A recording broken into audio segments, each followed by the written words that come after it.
Mortal Kombat is upon us. Get over here! Johnny Cage, the gods chose you to fight. Well, easy, all right.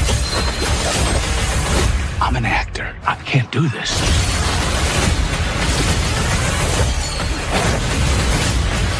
It's time to become the hero you were meant to be. Mortal Kombat 2, rated R. Hello, everyone, and welcome to the Kulturecast. And also the projection booth.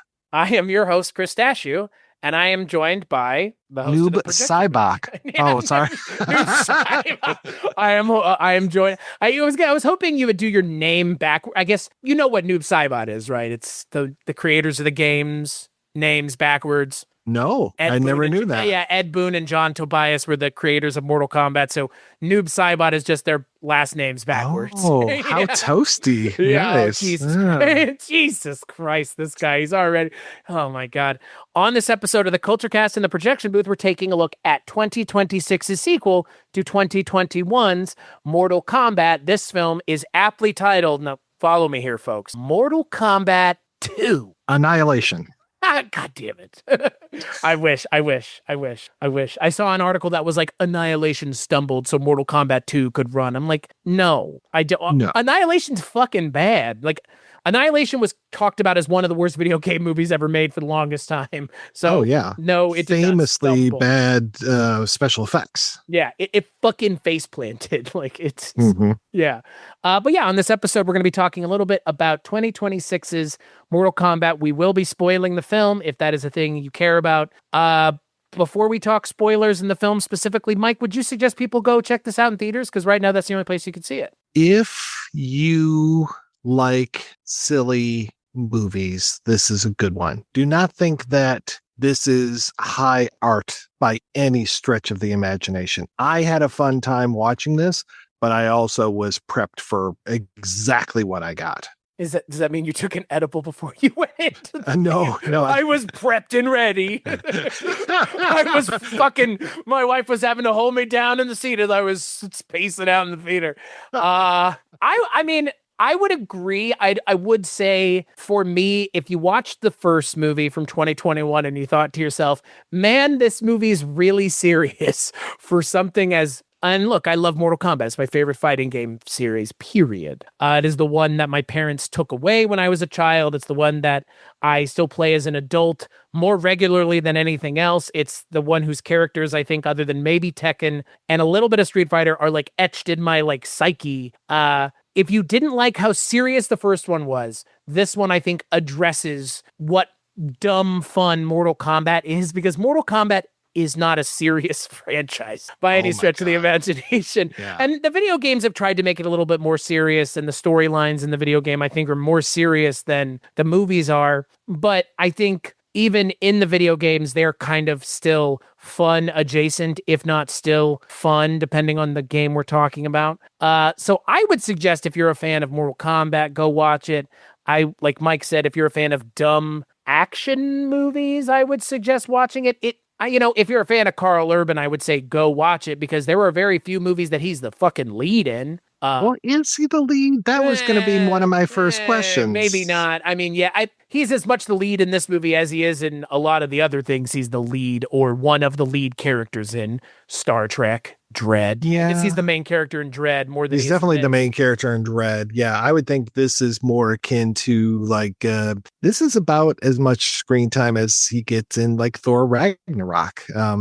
You would think from the trailer that this is purely a Johnny Cage movie, and I was there for it. I love Karl Urban. You just named off quite a few of the films, the franchises, the films that I love that he's in. I don't know how many times I've seen Judge Dredd, probably 80 or 90 times. I'm not exaggerating. And yeah, it's Star Trek, Lord of the Rings. One of my favorites, Doom, and no, I'm not kidding.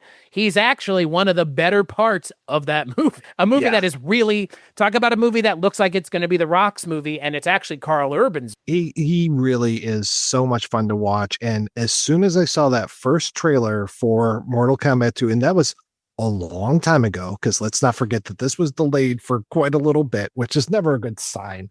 But when I saw that first trailer and it was set up to be basically this is a Johnny Cage thing, and he was just the star of the whole trailer, talked about like his career, and it had the whole montage that we see in here where it's like, look at all these movies he's in and all this, and him stuck at this convention and stuff. I'm like, yes, I am so here for this. This is going to be great. And then when I learned there were other characters in the movie, I'm like, oh, okay. And really, I would say Kitana is probably our main character, though in a movie like this, it's so hard to tell because I'll say it, there's too many characters. Too many fucking characters. They pay so much service to that mythology, and I don't give a shit about the mythology of Mortal Kombat. I'm sorry. Like I played Mortal Kombat when it was I was going to ask you, what is your exposure to Mortal Kombat, really? Just basically pinball Pete's, just playing it on a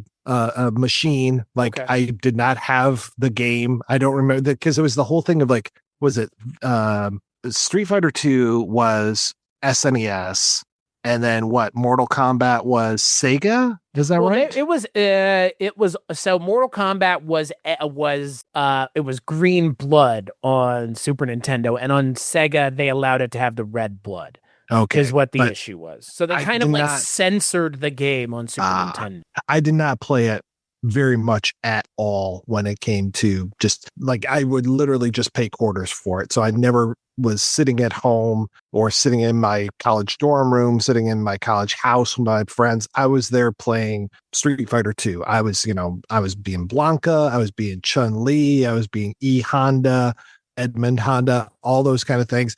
And I didn't, like that, the amount of mythology that you got in the SNES booklet of like, oh, Edmund Honda was raised in Japan and blah, blah, blah. Like Chun-Li's father was killed. That's as much mythology as I need. I don't need all this stuff. So, like, I will say, kind of going back to, do I recommend this? Should you see it in the movie theater? Those kind of things. If you liked the original Mortal Kombat, as in the Paul W.S. Anderson film, this is more akin to that. This is that type of fun.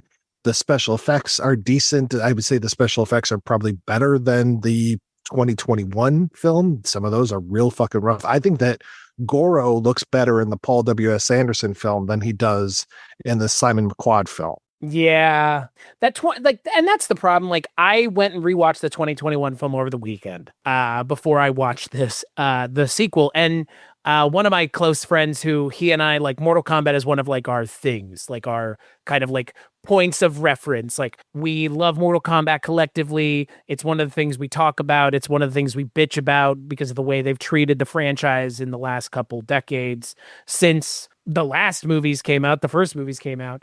And one of the things I said to him that really triggered him was, when I rewatched the first movie, I didn't hate the Cole Young character as much as the first time I watched it, because the immediacy of him being an inserted into this world character had already gone away, and I had accepted it, and whatever, it's fine. Like, and this movie, this movie really says good night to that fucking character.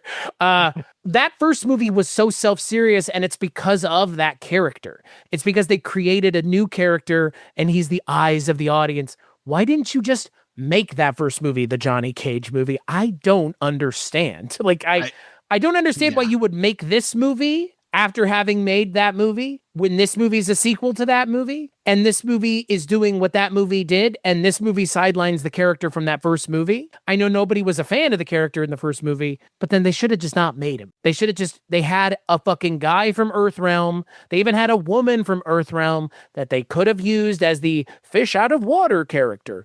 And instead they were like, let's just make somebody up. Like, but why? That made no sense to me. Yeah. And like, even as I'm not going to say a non-fan, because it makes it sound like I don't like it. Like, there are a lot of things about Mortal Kombat that I love.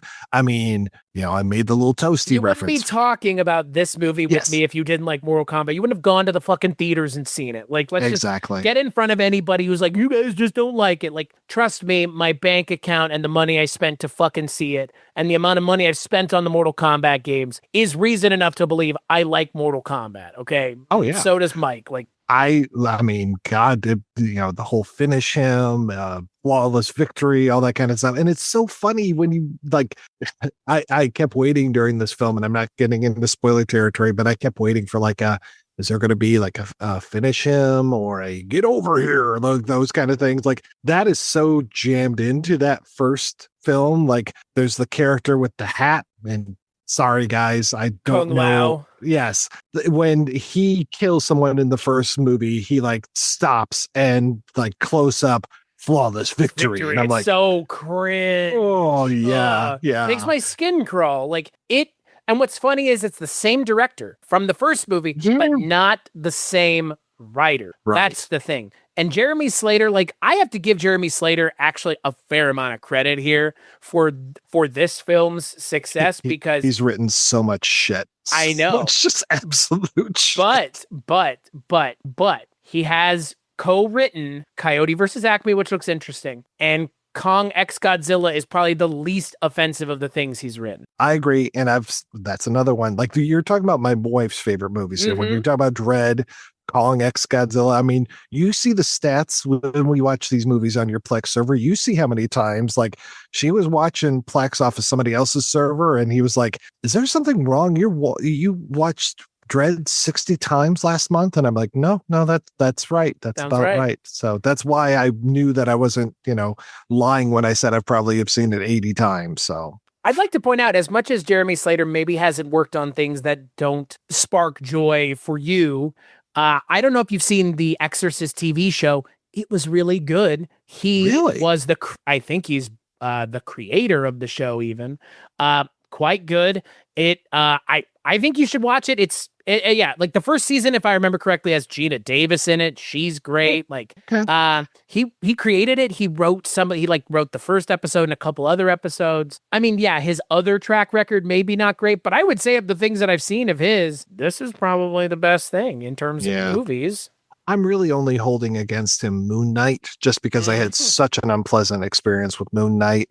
I know some people love it. Not even watched it, haven't even approached it. Doesn't seem to have any bearing on anything, so why would I? I don't care if it's true to the character or not. I just didn't need to see the whole split personality thing. And is there a third personality? I'm like, I don't give a shit. I did enjoy the Umbrella Academy, though. Granted, I didn't see the last season. I don't know if that holds up. And yeah, like, why did we have a remake of Death Note? I haven't watched it, so maybe it's fucking fantastic. But I saw the original Japanese movies. Spoilers, it's not. It's not. You're good, and the only thing that's good about it is Willem Dafoe. That's okay. It. Yeah. Well, and then the original has fucking Chairman Kaga as one of the characters. I don't need anything else other than Chairman Kaga there. So thank you. It's not great, but Willem Dafoe's not bad. Okay. I don't remember the Is he writing. ever bad? No, he's not. No, he's never bad. He'd be great in this movie. Put Willem Dafoe in Mortal Kombat. Come on. And the thing about the first Mortal Kombat, they kind of did the same bait and switch when it comes to the marketing of it, where I believe, now tell me if I'm wrong, but I remember seeing the fight between Scorpion and Sub-Zero months and months before the movie came out and just being like, wow, this looks really cool, like old school samurai kind of stuff, and the shots of that cool weapon that Scorpion has. And I'm just like, oh man, this is going to be great. Yeah. And the movie starts with that whole sequence, and I'm just like, oh my God, this is going to be fantastic. And then you come to, and I apologize because I'm sure that your mothers and fathers love you a lot, but you come to a group of absolute nothing actors that have no charisma whatsoever. I mean, Jessica McNamee might be one of the nicest people in the world, but Sonya Blade has nothing. Like, she's just a blank slate.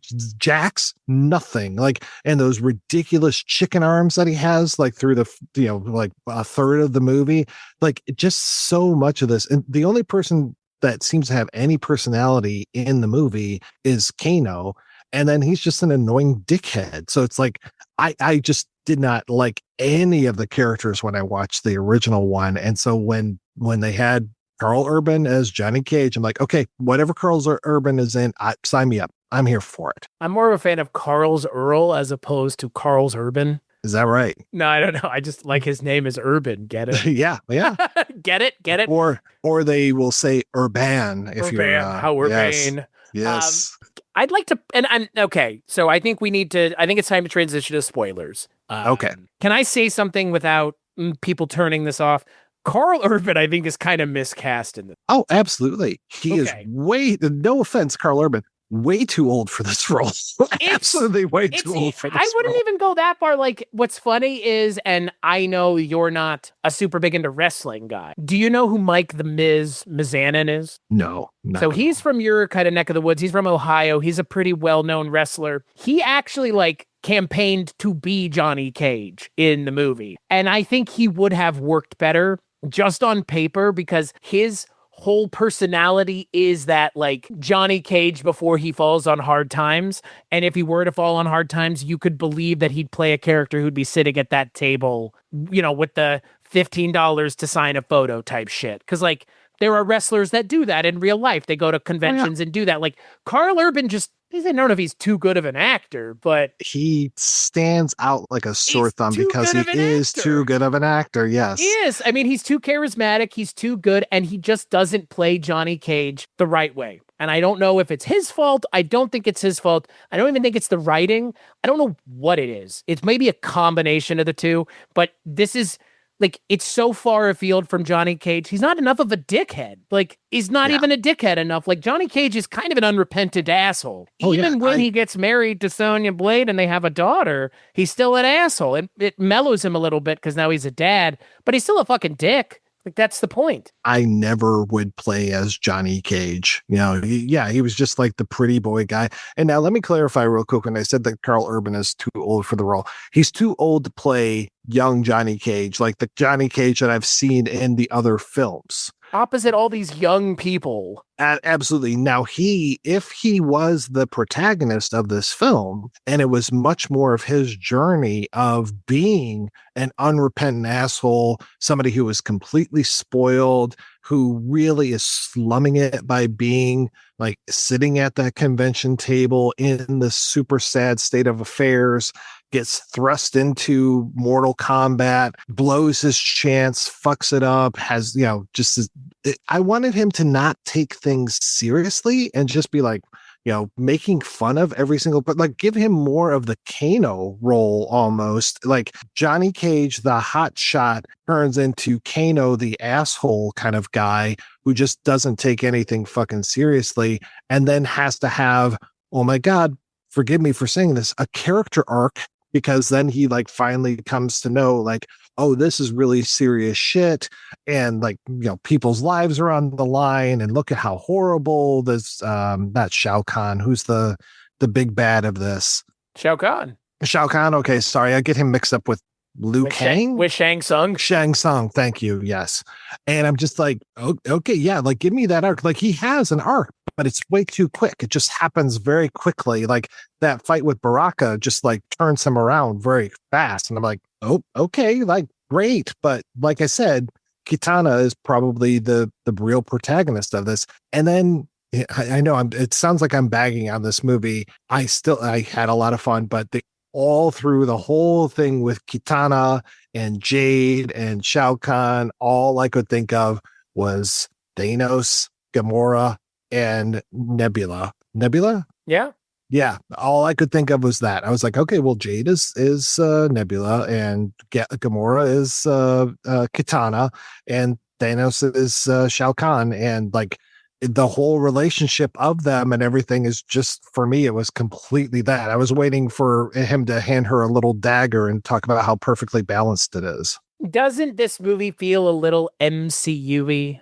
Doesn't it? It does feel a little MCU. It feels a little oh, we got this jumble of kooky characters and we're going to throw them all together and see what happens. The MCU's done better. And the MCU's done more interestingly, I think, is kind of the way I look at it. I think the MCU is a more interesting cast of characters. And that's not to say this isn't. I just don't think that they're not interested in mining that so much. And for whatever reason, whenever they kind of start approaching it, they shy away from it. Give us something interesting to chew on. I don't see what the problem is. Are we afraid to have a character with a little bit of baggage or a little bit of emotional, stakes in the thing? The opening with Katana and her dad getting fucking murdered, King Jared, like that's about as much emotional kind of like resonance as we get with this movie, genuinely. And it's like in the first 5 minutes. And I'm not asking for much, but I am asking for a movie to understand, like, if you're going to tell a film version of the video game story, people are going to expect a little bit more character depth, a little bit more. I get more character depth out of the video games story. I know Johnny Cage in the video game is a much more well-defined character. Yeah. And I'm not saying it's hard. I'm not saying it's easy or hard to do that here. I just don't think they're really engaged or interested in doing that. No, I totally agree. Yeah. And I really did want more, like even before the movie starts, like when we're introduced to Johnny Cage, like we get the one scene from the film. I would have liked to have seen like more of stuff. And I think even in that, again, going back to that trailer, it was like, you know, the star of Cool Hand Cage and Hard to Cage and all this stuff. And I'm like, okay, so he's kind of basically a Steven Seagal. Kung Fu Mime, I think, is one of the ones in the video game. He's Kung Fu Mime.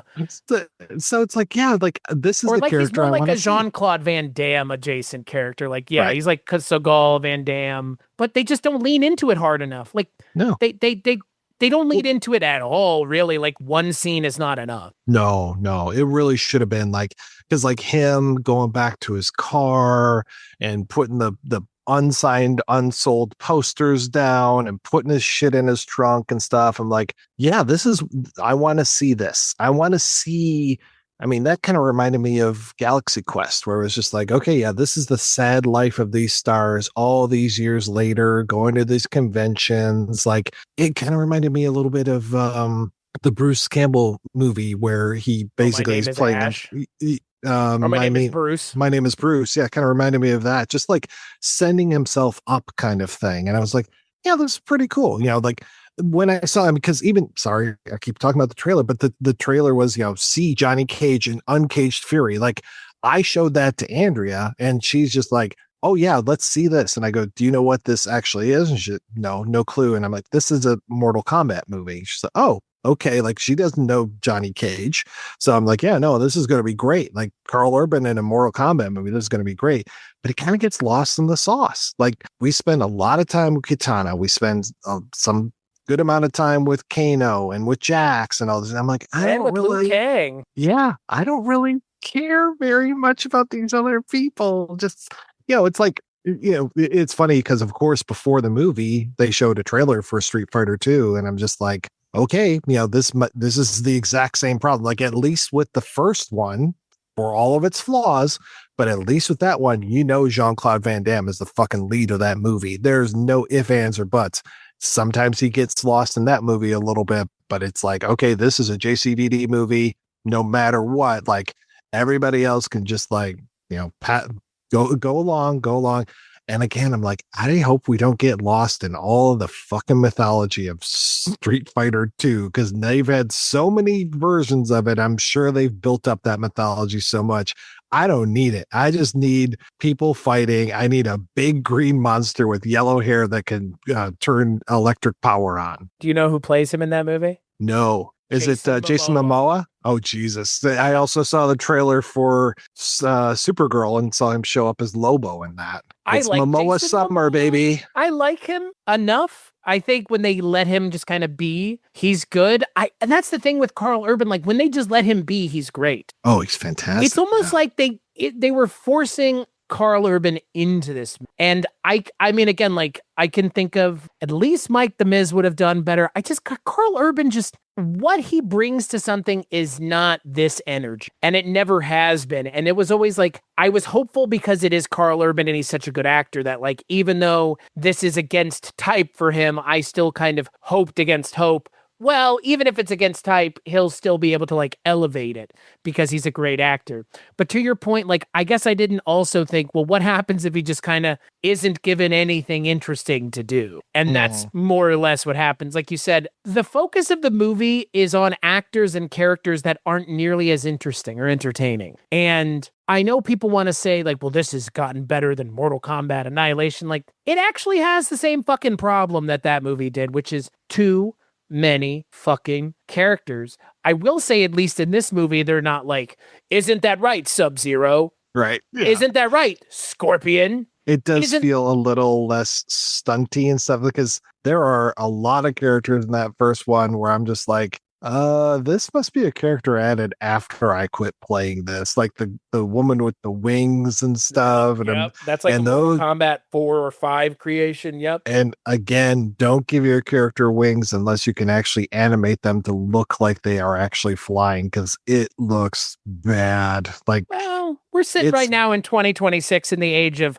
the Punisher and the bad VFX over at Disney. So are we really surprised? No, I'm not. I guess I just hold these companies to a higher set of standards, but they don't care. Yeah, exactly. I mean, like the stuff with the fights with Sub-Zero and Scorpion and stuff like that looked fine, because it was more about the actors and more about the choreography rather than the special effects. And the special effects were very limited when it came to like the whole chain, the spike on the chain kind of thing. Didn't really need more than that. And the ice effects I thought looked good, but yeah, it's just kind of strange. I don't know. It's a very uneven marriage for me of the Katana story and the Johnny Cage story. It really feels like they are two different movies that are really vying for which movie is this, and somehow they end up blending, but very roughly. But I again just had a lot of fun, man. I that Baraka fight actually worked for me. I liked Baraka, and yeah, he does feel like he's right out of a James Gunn movie. Like this whole thing of the whole village of Baraka's people and stuff. I know. Like, okay. Where's Peter Quill? Where's he's going to land on this planet? Exactly. Yeah. Well, yeah. I mean, basically the stuff that Karl Urban does when he starts doing the Bruce Lee, 100 hand kind of thing. It's like, yeah, this feels very much like dance off, bro. Well, and I will say it made me laugh that the framing device of the movie is him telling this story. He's recounting the story to the Tarkatans, Baraka included. See, those were the parts of the movie with Karl Urban that worked for me, where he's like interacting with Baraka, and Baraka's this just kind of big, dumb, Tarkatan, which I think is a little unfair to the character of Baraka, because in the video games, he's a much more interesting, kind of pitiable character where it's like the people that got that disease were normal people and now they're like mutated and they're like sequestered away like lepers. That's the video game version of that. The movie's a lot more fun. The movie is a lot more upbeat and nobody's in like pain and hurting. This version of Baraka is pretty much just Drax. Oh yeah. Absolutely. The MCU-ification of this is like pretty wild to me. Yes. Even going as far as to not trusting female characters to be the leads of your movie. No, 100%. Yeah, because it's like, okay, she should be the lead of this movie. Maybe like, okay, should it be the Katana story? Should it be the Johnny Cage story? Yeah, I guess we can't leave it up because I mean, really, she's got the more compelling narrative, and her whole quest for revenge and all this kind of stuff. And like, I get lost as a non-Mortal Kombat guy when it's just like, oh, you can bring people back from the dead. All right. Oh, yeah. Like all the time with wanton abandon, characters dying does not matter at all. Throw characters dying in this franchise out the window. Completely. I'm not even kidding. Like one of the places they go is literally just hell where the characters are hanging out. Like, oh yeah. Yeah. When they go and find, Scorpion and it's like, oh, okay, yeah, all right. But yeah, her mother being dead and everything, I'm like, all right, this is interesting. And they have like that head thing going on because she got her head split open, and I was like, okay, well, when you get brought back from the dead, do you get healed, do you not? And I don't know, like it just felt very strange. And this whole thing of like, well, the idea that Lord Raiden is a god and they're stealing his power and all this and trying to make Shao Kahn immortal. I'm just like, okay, this is interesting, I guess, maybe. It's not very well explained or defined, and it just kind of happens. Yeah. Well, I actually find the scene where Cole and Shao Kahn to be very funny because holy shit. Like, I mean, what a repudiation of your first movie. Like, bye. Just bye. He gets the most brutal death in the entire movie. Oh, the audience in my theater went fucking crazy for that. That was amazing. Yes, I was laughing my ass off and people behind me were cheering. It was really nice. Yeah, they put a character into that first movie that was unnecessary. I don't understand why they didn't just do Johnny Cage.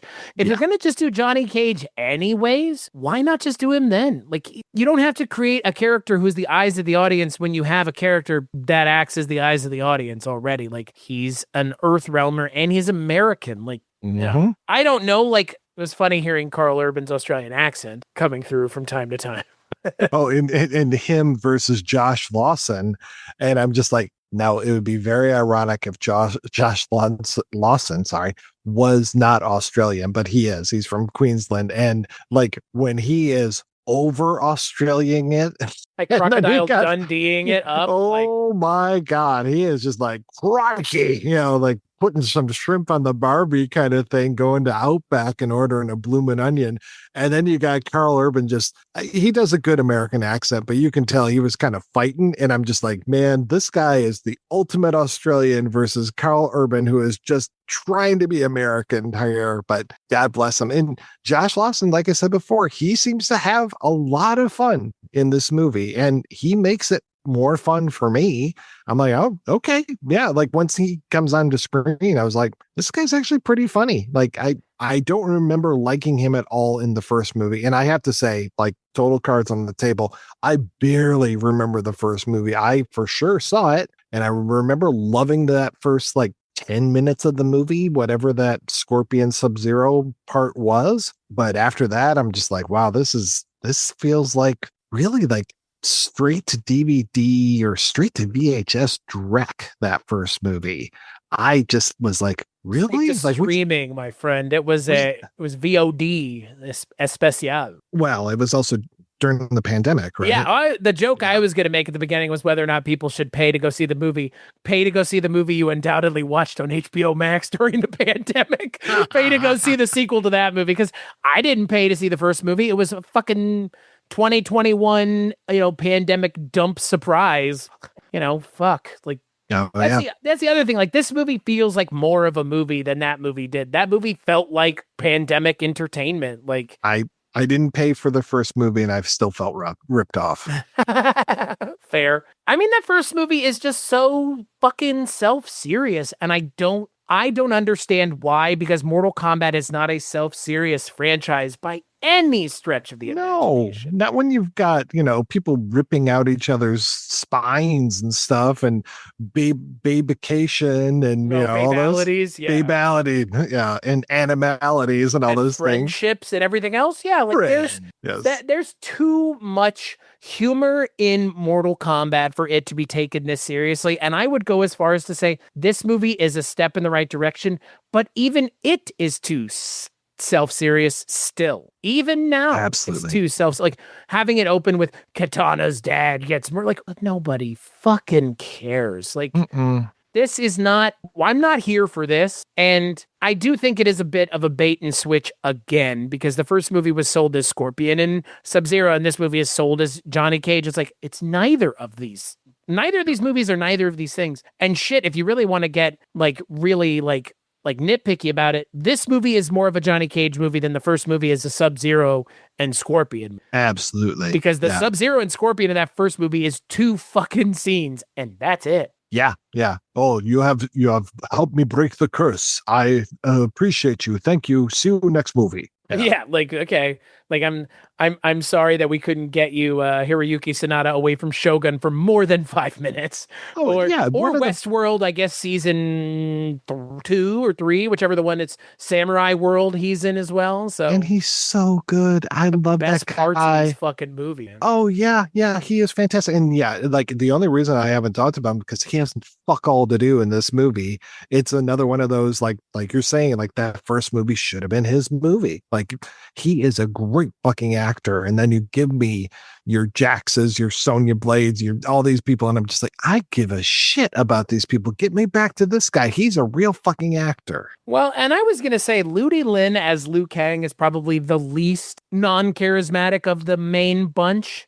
Like, Tadanobu Asano is not given much to do as Lord Raiden. Like, he's effectively the Leonardo of the group. Liu Kang should be Leonardo, but he's less so. He's kind of interesting from time to time. He is no Christopher Lambert. Who is So, really? I know. Yeah, I mean, fucking Christopher laugh Lambert that he did? sold that movie. Is he even James Remar? No, he's kind of not. And like, he really doesn't have a character. Like, does he find these people amusing? Is he very serious? Like, what is his personality?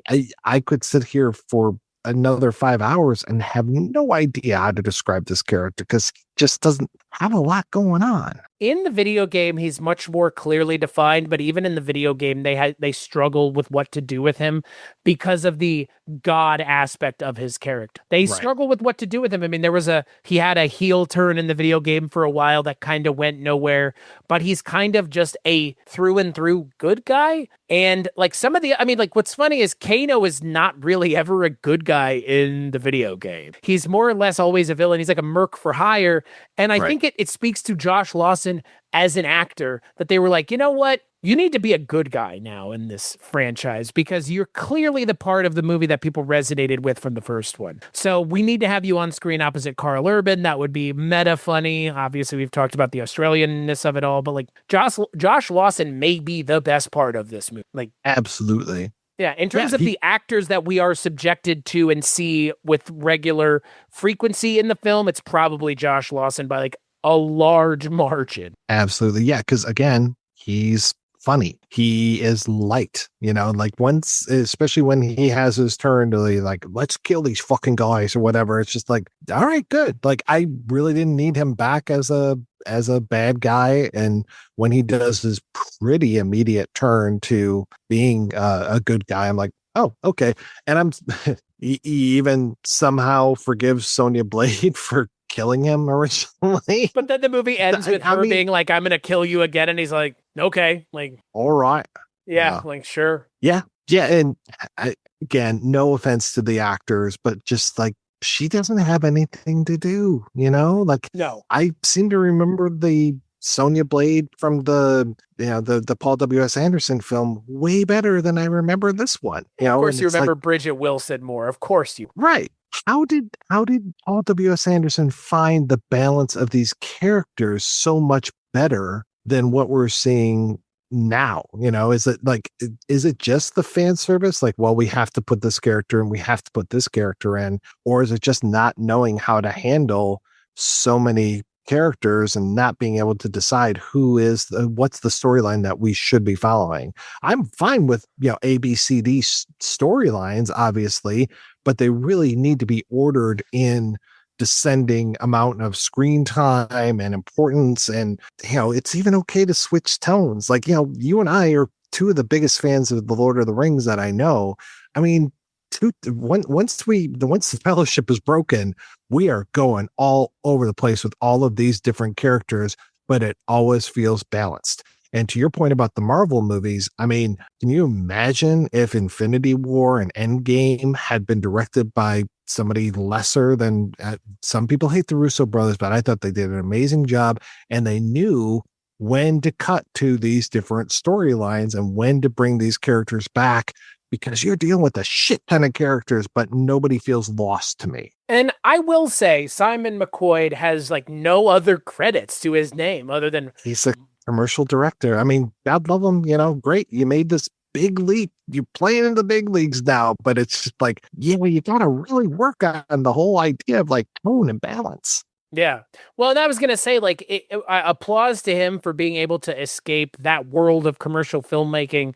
But also, to your point, like, I don't think that this is the best thing to cut your teeth on, because there is so much going on that let's just get this fucking out in the open. This should have been a TV show. Like, why? Totally. Why are we doing this anymore? Like, I failed to see why we're forcing things to be films when they could be much better resolved as an extended, like, media format of like a TV series or a mini series that then you can, limited series. If a limited series goes well, they could turn that into a full on series, like Pretty Little Liars.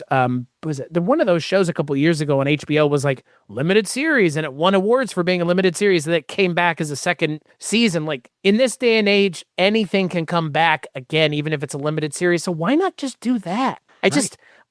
I don't understand the point of being driven by making films anymore if you're still working in the world of cinema and making things, either TV or movies. I think the line is blurrier now than it's ever been in terms of what is real quality. A show we're going to be talking about again, Ring of Power, the most fucking expensive thing ever made. And it's a show. It's not a fucking movie. Like, right. I don't understand why we have to look at the quality of things and say, well, this can't be a TV show. This has to be a movie. It's like, this would have benefited from an extended narrative where we can have an episode about each character. I mean, God, Lost was doing it, for fuck's sake. Like, Right. Kind of do that. And if you have to, give me an episode with 2 characters, and then at the end they fight. You know, I'm okay, because honestly, the fight stuff in this, where it's like, oh, there's this contest and we have these 5 fighters and we have to do this and we have to do that.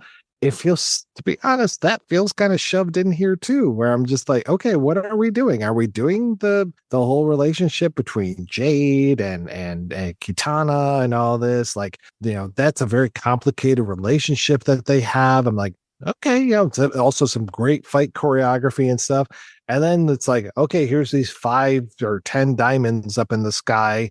And I'm just like, this feels really out of place. And I'm like, this is a Mortal Kombat movie, but the tournament fighting feels out of place. The other thing that felt out of place was just the insistence on, going back to Marvel, pop culturizing things, like all of the lines of like that Lawson has as Kano, where it's just like, God, I can't even remember all of them. Like, he makes references Lord of the Rings. Lord of the Rings. I mean, he calls somebody Gandalf, I think. I know that. No, that's Johnny Cage calls Raiden Gandalf. And then Johnny Cage also has a line about, doesn't he have like a one ring to rule them all kind of thing? Or something. He's got another reference. But I think Lawson has like a Squid Game thing, and just like there's all of these like pop culture references. I'm like, this is not going to age well, guys. No.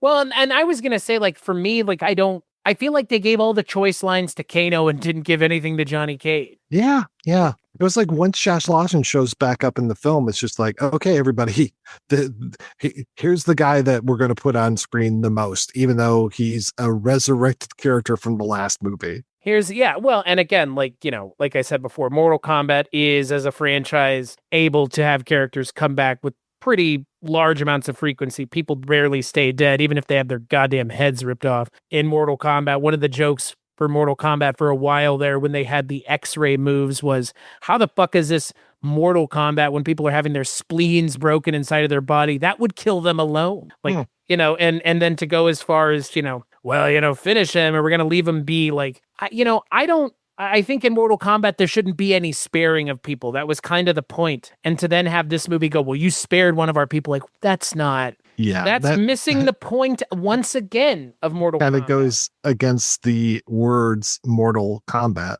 Right. Like, you kind of just missed it. It's almost like this movie missed it at every chance that it took, but it didn't miss it that far. Like, it's 1.5 standard deviations away, not 4. And the last movie, I think, was like 4, and it got closer towards the end once it like woke up and realized it was a fucking fighting game movie. And this movie, there are moments where it remembers what it is, but there are times where this movie is still very much stuck in that thinking of like, let's not lean into the inherent silliness of this. Like, have you watched the Fallout TV show? No, I have not yet.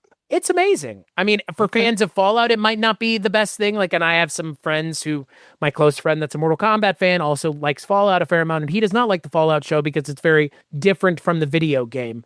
But the thing that the show does is it actually like acknowledges the goofy and silliness of the source material, and it doesn't run away from it like the guys making Game of Thrones did with all the supernatural and like dragons and magic of that franchise. Like, why are we pretending like these things are different than what they are? Like, people resonate with them because of the tone as it is. Don't go fucking changing it just because you don't like it or don't think it's going to resonate, or you can't write it. If you can't write to what this is, maybe you're not cut out for that job. I don't know. Like, I just, the tone is just kind of all over the place. It hits it from time to time. It hits it better than that first movie, but it's still a bit of a mess. It is, though, despite all of the negative things that we've just thrown at this movie. You know what? when a good copy of this comes out that I can download, I know that I'm going to be watching this. I know Andrea's going to be watching this. This is right up her street. She had a great time with this. I had a great time watching it. Yes, even though while I was watching it, I was like, I was totally confused. Yeah, I don't really care about this character or this one. But whenever Urban's on screen, okay, yep, I'm here. And even really, like I haven't said, but I did find the katana stuff to be intriguing and very well done. I just don't, it was very, it wasn't peanut butter and chocolate. It was more like peanut butter and banana. Well, not bananas, peanut butter and pickles or something. It's just like two good tastes that don't necessarily go well together. And it was, like I said, uneasy marriage when it comes to this stuff. So it's like, all right, yeah, but I'll still watch it. And maybe at some point a fan editor will go through and make the Katana film and make the Johnny Cage film, and never the twain shall meet. But as it is now, I'm like, yeah, it's a rocky marriage, but it's fun to watch. It's definitely better than watching, couples fighting. Well, I was going to say the other thing that this movie, to the Karl Urban of it all, when he's on screen, he's great. Shocking, said no one. It's Karl Urban. He's always exactly great, right? And there are other moments. I think the Katana storyline is serviceable. I mean, again, like you said before about like, I don't give a shit about the mythology. Like that's one of the things of the mythology is just like this kind of stuff. Like that's a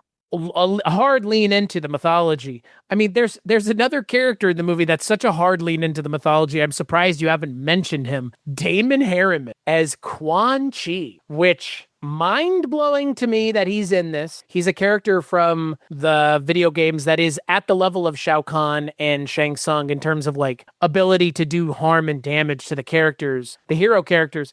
But Damon Harriman was in the last movie as Cabal. He did the voice for Cabal. And in this movie, they have him in some of the most hilariously bad makeup I've ever seen. Like what in God's name? Like what? He looks hilarious. Oh, okay. Yeah, Thank the guy you. with the black eyeliner and like the lines over his head. Like wow, yeah. And they talk about it. He looks like somebody's nut sack or something. White dildo at one point, I think. Yeah, Kato calls him, or Karl Urban calls him. He kind of reminded me of this character from the old Buck Rogers TV show, who had like not necessarily the same makeup, but similar makeup, and totally useless character. Like he's not in the video game. He helps believe it. Him and Shang Tsung murder Liu Kang in the video game together. Oh yeah, that's the deadly alliance of the video games, is them together. It's very funny to trivialize his character the way that they did. See, when you talk about the video games, so like my frame of reference for the video games is you go in, you pick your fighters fight, you kill one another, or one wins, one loses. That's it. So like I have no frame of reference what you're talking about. In the video game, this happens. In the video game, that happens. Like this must be like much more like modern video games where like there are cutscenes and things. So that's the thing. There was mythology in Mortal Kombat 1 and 2 if you played through the story on the cabinet. If you played arcade mode on the cabinet and beat every person on that tower and got to the end, they gave your character an ending.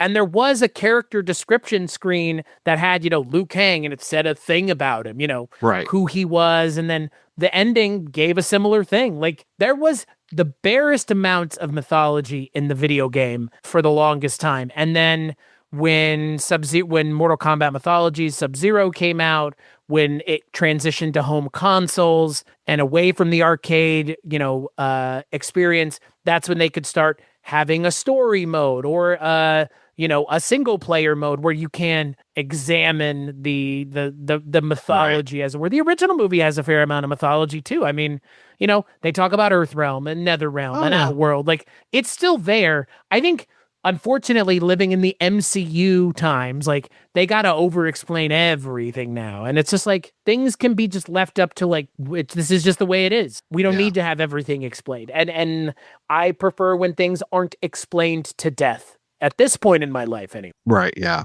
But no, Quan Chi is completely the useless because you have Shang Tsung there. And Chin Han, God bless him, he can play a dickhead like nobody's business. I just see his face, probably a very nice man, but I see his face. I just want to punch him right in the face because he just always plays such a prick every single time I see him. Like, of course, I'm mostly thinking of The Dark Knight, but like there are other things I've seen him in where I was just like, this guy's a piece of shit. He probably is a wonderful man, loves his kids, all that kind of stuff, but he plays dickheads so well. Yeah, I would say if there's another crime of this movie, it's that Shang Tsung kind of gets lost in the shuffle. A lot of characters just get lost in the shuffle. Like, you could probably make 2 or 3 movies off of what this movie is doing. Like, there's a lot going on here. We didn't even really talk about him, but Martin Ford as Shao Kahn is a relatively physically imposing presence. He's amazing. And I kept wondering, is he a wrestler? Turns out that he is. I had no idea. And then I kept wondering, like, is that his voice? Are they getting somebody else to do his voice or not? Is that really his voice? I haven't seen him in anything else, so I don't know. It sure sounds like it was kind of monstered up because Shao Kahn is not really a human. When they take his mask off, he's a little bit more of kind of a monster. So, I would assume they kind of monstered his voice up a little bit. Mm-hmm. Oh God, that's right. I see Chin Han all the time. The True Confessions of Mike's wife, she watches bad movies a lot. He's also in Ghost in the Shell. So I have thus seen Ghost in the Shell a bunch. He is not a dickhead in that one. He's kind of a nice guy in that, but yeah, he's impressive. What a fucking movie to pull, bro. What God's name? Ghost in the Shell. The movie that was so all over the place, it took Rupert Sanders another 7 years to make another movie that was also all over the place. Oh my God. That fucking Crow movie, dude. My Lord. Oh boy. Is your wife watched that one? No, we've never actually seen Thank that. the Lord, man. Yeah. What about Independence Day Resurgence? Nope, I haven't seen that one either. So actually, you know what? I think I have seen that, but I just kind of blocked it out of my head because it was just so fucking bad. I thought you were going to say that your wife likes to watch Skyscraper. I don't know if we've ever seen that one. That's the one with the rock and the fake leg, right? And he like jumps from the crane onto the building. Oh, yeah. That seems like we should have seen that just like because... That's like, I mean, I always say this, like, you and your wife and my folks would get along so well. They love The Beekeeper and the Meg and the Meg 2 and all this shit. I'm just like, this is the same stuff that Mike and his wife was watching. We saw a trailer for a new Statham film and we're like, yep, we're going to go see this one too. He's going to be in the new season of Jack Reacher, apparently. Like, really? Go figure. So, all right. Yeah. Yes, the Statham preview is so bad. I was just like, is this a parody? Like, nope, I couldn't tell. Real. Yeah. Oh, yeah. And it just again. Is that the one where he's killing people on the island? No, he's on a boat on this one. Great. Yeah, we know what you mean there, Jason. I think it's a Shelter. No. The Shelter is the one where he's on the island killing the people. Okay. What I'm trying to look at. He's not killing sharks. Though, is what here you're it saying. Is. Mutiny. It was Mutiny is the name of it. He loves those one-word titles too. And it reminded me of the beginning of the Meg 2, where he's on the boat with all the containers, and he's fighting the good fight at that point. So guess what his character's name is in Mutiny? Cole Reed. Mm-hmm. Was he in a remake of one of those Michael Caine movies, or was that Sylvester Stallone? That was Sylvester Stallone and Get Carter. He was in the remake of The Mechanic, which I actually really liked. You know what? Could we recast this movie with real actors? Like, would real actors ever touch this with a 10-foot pole? Would they have touched it with a 10-foot pole if it had been a TV show? Like, what do we have to do to get a Pedro Pascal to be part of Mortal Kombat? But it'd still be fun. You know what I mean? Or even fucking Jason Statham. But that's what I'd be like, why not cast Jason Statham as Kato? He's fucking bald. Like, I don't know. And he's an ass. Like, he could play an ass pretty well. Like, I don't know if he could do an Australian accent, but that's his cast him as a British guy. Yeah, that's his character in the Fast and the Furious movies, or another movie that we've seen too many times, which is that fucking Fast and the Furious spinoff. I'm still waiting for another one of those team ups with The Rock that he was doing. Hobbs and Shaw. Hobbs and Shaw, baby. I still want to know why Ryan Reynolds was doing both the handler character, but also his voice is the voice of the bad guy in the movie that we don't see. I'm like, why on earth is he doing both of these roles, and then fucking Idris Elba as the Black Superman. I mean, that line brought down the house. Does Idris Elba have a allergic reaction to being in good movies?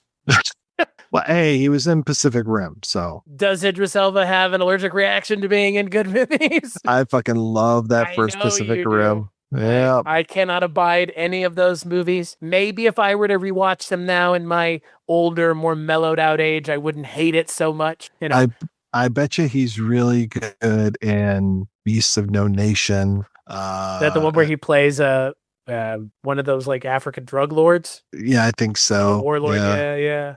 And he was in, I haven't seen the Mandela movie that he was in. I'm much more about his stuff like his role in Thor or his role in The Losers with his fellow Marvel cast member, Chris Evans. So I love him in Prometheus. Like I love him in I don't care. Does I'll defend a Prometheus Idris until the Elba day I die. have an allergy to being in good movies?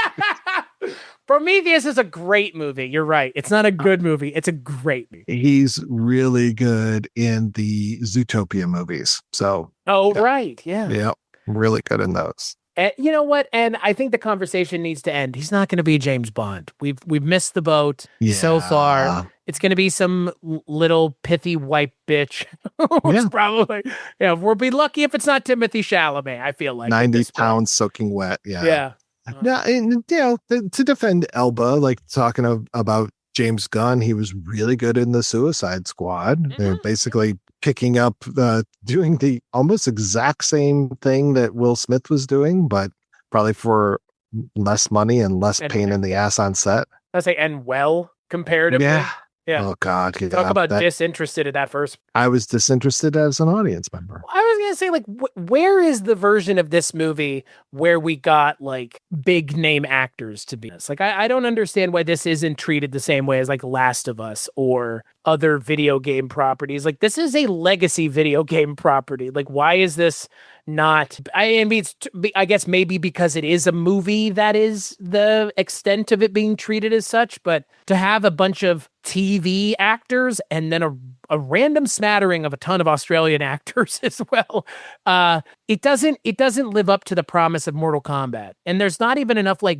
blood being spilled. Can you imagine like a movie that is more Ricky O in terms of like the bloodshed? Like that's kind of what I want from a Mortal Kombat movie. Like they basically do. Yeah, they totally do a Ricky O, like especially in that first movie when I think is it Jax that smacks his hands together, crushes the guy's skull. Yeah. I mean, that's the thing that you want in these movies. And was this PG-13? I hope not. That guy getting cut in half could not have been PG-13. I'm assuming it's R because that guy, when Shao Kahn has his head split into pieces, like that's gotta be R. And if you're doing R, then go all the way, baby.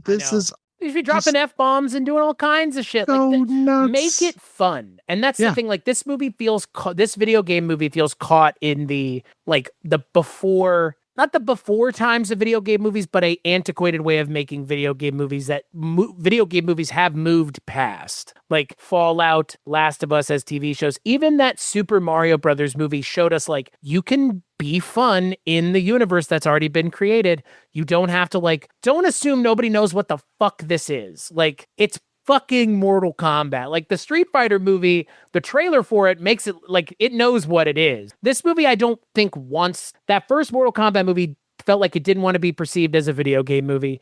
And this movie, once again, feels like it's having a hard time being perceived as a video game movie when it fucking is. Like, just lean more into it. Just like heavily lean into it. Have fun. Commit to the bit. Have as much fun as Karl Urban and Josh Lawson seem to be having. So... because they seem to be the only ones. Yeah. They're having a great time, man. Yeah. Genuinely. And, like, nobody else is really having as good of a time as they are. Yeah. And I had a great time watching it. So, despite all of that, I mean, God, people just accuse us of hating any new movie that comes out, but I found this. Well, did you see The Bride, Mike? Yeah, I did see The Bride. Yeah, I sure did. Was this more fun than The Bride? Was this absolutely? Money? Yeah, money better well spent. Yes, this is something that I will be watching a second, third, fourth, fifth time. So definitely not that. I would agree. For as much as we kind of had our things to say about it. Look, my bar is relatively low with video game movies. To speak to like the again, The Last of Us or the fallout of it all, like those still don't raise the bar that high. They've only raised it higher than like Subterranean, barely, because for the longest time, video game movies were seen as the worst of the adaptation films. Like they were derided and dragged. Uwe Boll made a career out of directing them. Like, so we're in a relatively like bucolic period now where video game movies are expected to be better than they used to, and it's disappointing when they're not. And this movie is better than pretty much any video game movie that came out for the most part in 30 years prior to like the last 5 years worth of video game movies. Like it still hangs together better than Annihilation or in a lot of ways that first Mortal Kombat movie, but it's Mortal Kombat. Have some fun with it. Seriously. Like, Yeah. it should evoke a sense of fun. Like that fucking song at the end of the movie is so frenetic and energetic, and they've been reusing it every time they do one of these things. Like, Absolutely. use that music as a starting point for the energy that this series needs to have imbued into it, because it really needs to live up to the level of fun that one has by playing the video game. You're talking about this bucolic age of video game movies, and I'm just like, all right, I haven't seen Five Nights at Freddy. Pretty good. Pretty good. Minecraft movie was Pretty good. I enjoyed it. Really? Wow. It was essentially just Jumanji with Jason Momoa. Yeah, no, you're not wrong. You're not wrong. You know, like it was retreading old ground, but it wasn't retreading ground that wasn't somewhat fertile ground. It's not like they went and were like, we're going to redo it. We're going to essentially use the form and mold that Double Dragon did. Like, no. We're going to rip off Jumanji. Well, Jumanji was ripping off other things in and of itself. So. Oh, yeah. Well, and to your point, I mean, speaking of Idris Elba, I mean, I haven't seen the Sonic movies, but I hear that they're very fun. They're probably if we're talking the pinnacle of video game movies, I think it's Sonic. Like, genuinely, Sonic 2, they were just like, hey, Jim, just do your thing again. And Jim Carrey goes for it in a way that he has not in a very long time. And he really like shows up in a way that movie needed him to. I think that the character of Sonic is fun. Like James Marsden is in those movies and he kind of is just there. Like, I don't know. Sonic, you would like the Sonic movies. They're maybe a little aimed for a younger audience, but still pretty good. Yeah. The Minecraft movie is not bad. Like, say what you will about Jack Black showing up in every video game movie, but between Borderlands or Minecraft, I know which one I'm taking, or Super Mario Brothers movie. I would actually take Minecraft over the Super Mario Brothers movies even. Because like, I don't know, Jason, it was the first movie I saw where I was like, oh, Jason Momoa can kind of be fun and things. Like when given the opportunity to just be a dork, like Jason Momoa, I think can just be a dork. And I found him endearing in that movie in a way that I really hadn't before. Well, he's totally supposed to be like a Billy Mitchell type, right? In Minecraft, yeah. Yeah, it was interesting with Minecraft. I downloaded a version of that where the effects weren't complete at all. Oh, wow. Like it was wild to see. Like you could actually see them standing in front of green screens at times. You could see green coming through their hair when stuff was going on. When it came to the main bad pig character, her mouth never moved. It was just a still mouth. They added all that animation of her talking later. So I was just like, this is so weird. What's going on? Why is her mouth not moving? And it was just like her face perfectly still, and you hear the voice coming out of it. It was kind of it. I haven't deleted that just because it was so fun to see how the effects were done. That's wild. Yeah.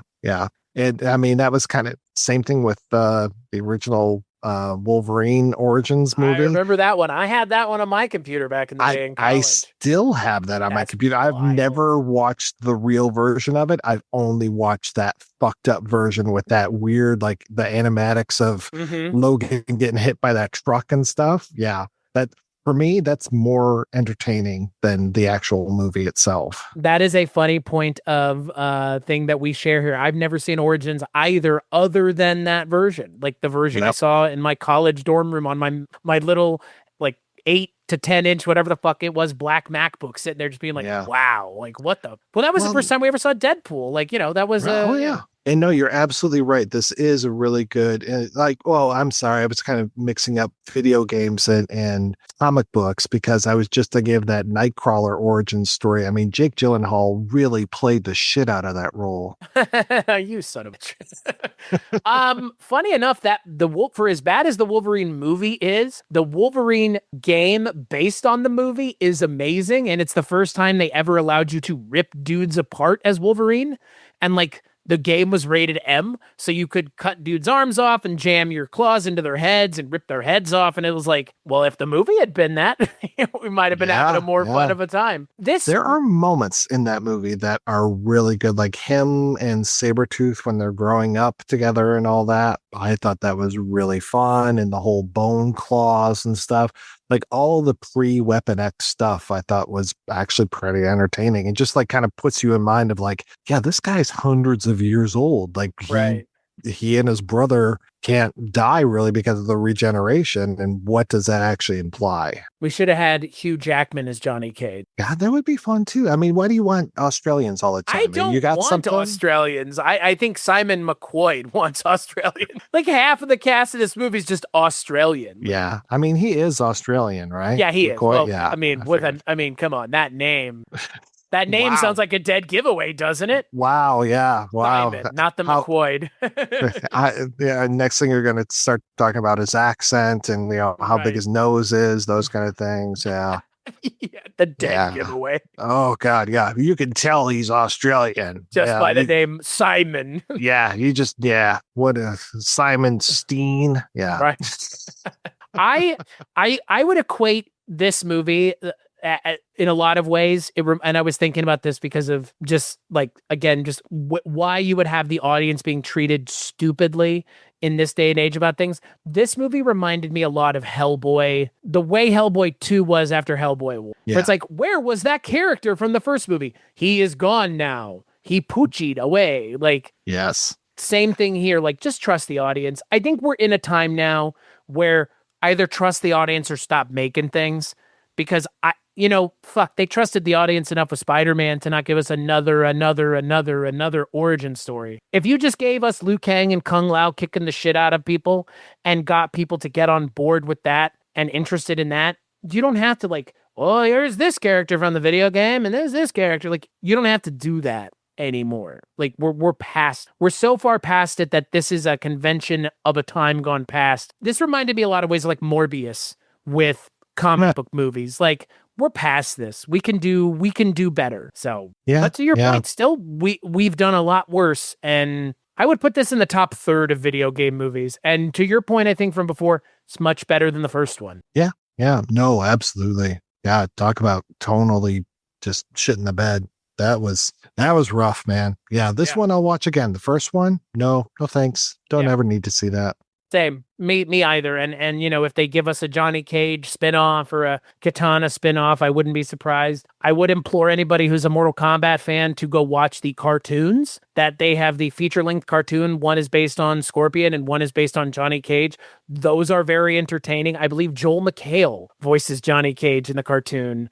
One that focuses on his character, which, physically maybe not the right pick, but like attitude. Yeah. Right. There's a universe where Ryan Reynolds could have played Johnny Cage. Like, I'm just like, that's the character that I kind of expect from Johnny Cage, that conceited asshole. Absolutely. Yeah. Well, Joel McHale played a great Guile in that Pete Holmes skit. So those Pete Holmes skits of him arranging the travel for the Street Fighter tournament are great.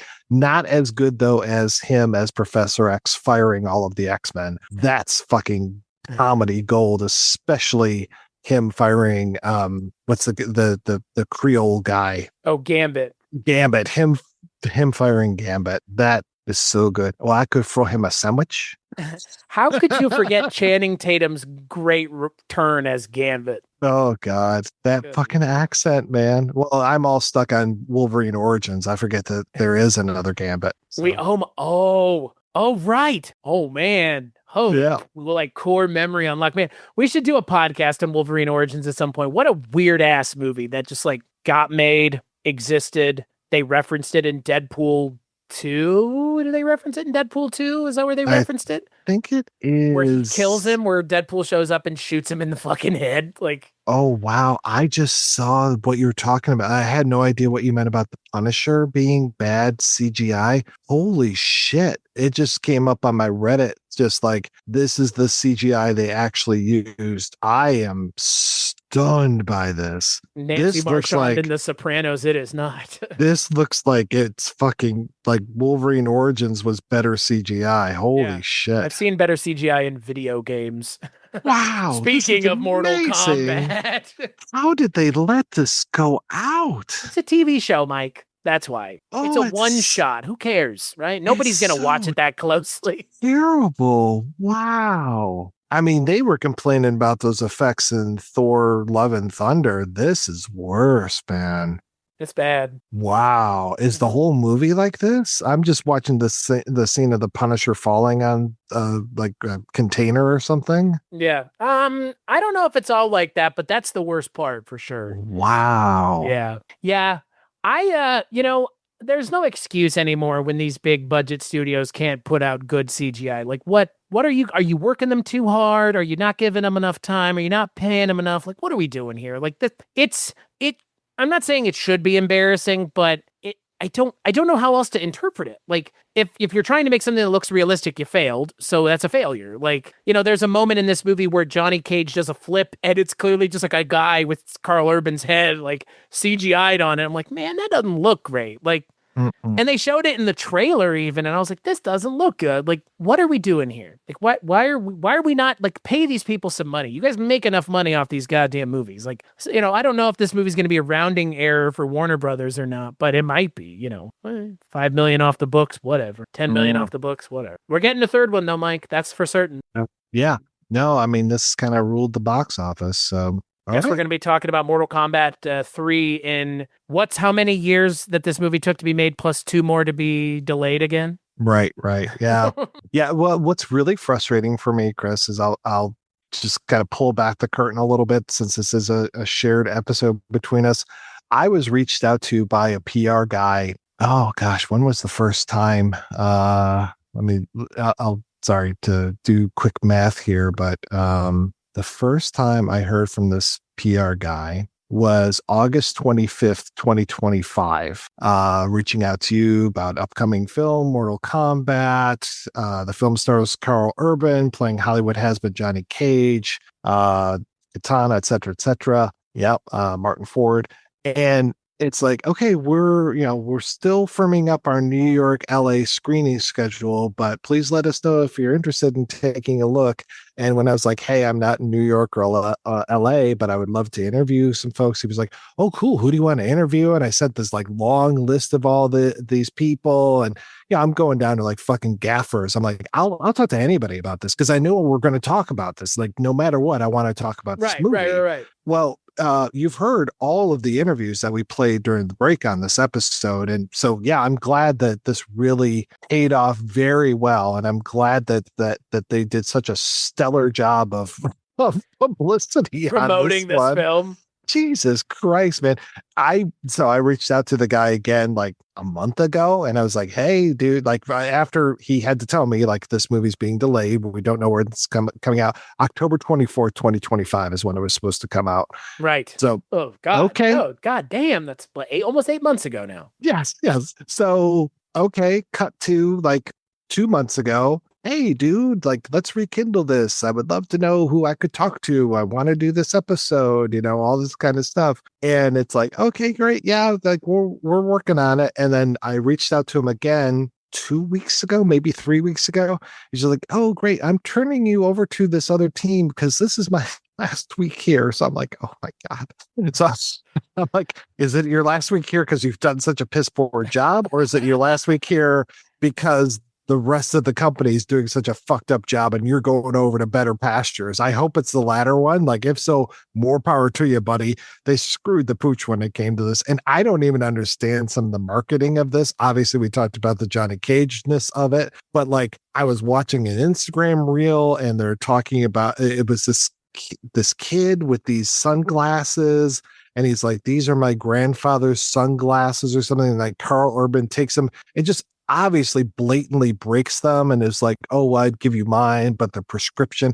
And I'm like, is this supposed to be funny? Because this is not funny at all. And this is so staged. Like, this is just really stupid. I didn't know what they're doing with this. So despite the marketing of this film, I still had a good time. Yeah, the marketing for this movie did it no favors. I did not see a lot of marketing for the film. I did not see Karl Urban on Hot Ones with Sean Evans eating chicken wings. Like, I didn't see any of that. Like, you bloody son of a bitch. I know. Like, I was waiting for it, and you know what? I get the distinct feeling Street Fighter's probably gonna do all of it, and Street Fighter has a leg up because, and that was the other thing. Street Fighter knows its audience because it has not one, but two, and who knows, possibly even three. There might be more, and I just am forgetting wrestlers from the WWE in their films. So they have automatic like advertising. Like Cody Rhodes is playing Guile. Like, right, yeah, he's one of the biggest superstars in the WWE, and he's one of the main characters in that movie, ostensibly. Like free advertising, free eyes on the product. Like, and I only know him as the bartender from Naked Gun. Well, and the funny thing is his scene in Street Fighter looks like it was filmed in the same club from Naked Gun. So the lighting looks fucking identical. I mean, they really went insane with his hair too. That's the thing I'm afraid of. And I'm going to put this out in the universe right now. I'm afraid that this is all going to be the Ken and Ryu story. And I never played Ken or Ryu. I could not care about those characters whatsoever. I did find it funny that Ken is beating up a car in the trailer. I'm like, okay, yeah, it looks like a publicity stunt. I'm like, yeah, that makes as much sense as when they had to beat up a car in the game. So, well, and I like that. Again, it seems just visually that the Street Fighter movie understands the source material. Like, exactly. And maybe I'm wrong, and I'm putting this out into the universe myself. Like, I hope that the Street Fighter movie understands the tone of the source material and that it is wacky and weird and it is not self-serious. Please, yeah. And just a line about Chun-Li's thighs in the trailer. I was like, okay, good. I'm glad that you're bringing that up. Right. Like, I want that so badly, and I hope, maybe that won't be it. Maybe it'll flop harder than this movie, but fingers crossed. I just don't know. It's wild that Mortal Kombat and Street Fighter are both having films coming out in the same year. It once again adds further fuel to the fire of these two franchises. But I mean, I'm sure we're going to cover Street Fighter. If we weren't going to before, we are going to now, obviously. And I hope when we're done with that episode, we are having had a better time tonally with that movie than we did with this movie. But to your point, like, I'll rewatch this movie and I'll probably rewatch it again in the next week. Like, Karl Urban, thank God for you as an actor, my friend. Seriously. Absolutely. Yeah. Yeah. You made what could have been a pretty shitty movie into something really enjoyable. Yeah. He's one of the few things the film really has going for it. So until I guess we do another one of these crossover episodes, you can find me over at weirdingwaymedia.com, where this show and all the other shows I work on can be found, other than Rankin' on Bond, which is coming to a close very quickly at the beginning of June, but we will be transitioning to a non-Patreon exclusive show after that. It will be on Patreon a month early, ad-free, but the next show that we are doing will be a show that is not on Patreon. So, that's where you can find all the things that I work on. What about you, Mike? Ironically, it's the same thing all the way down the line. weirdingwaymedia.com, Patreon exclusive, just a different Patreon address, but everybody who's listening to this should hopefully know you go to patreon.com/projection booth or patreon.com/Kulturecast. Give us your hard-earned cash. And enjoy some free entertainment. Yeah. And as always, like, rate, and review the show wherever you get it. If you get my show on iTunes or Spotify, or Mike's show on iTunes or Spotify, that's the easiest place to make a difference with your voice. And, let us know how we did. Some of you do, some of you don't, but we try to engage if you engage with us. And as always, we'll catch you on the next episode.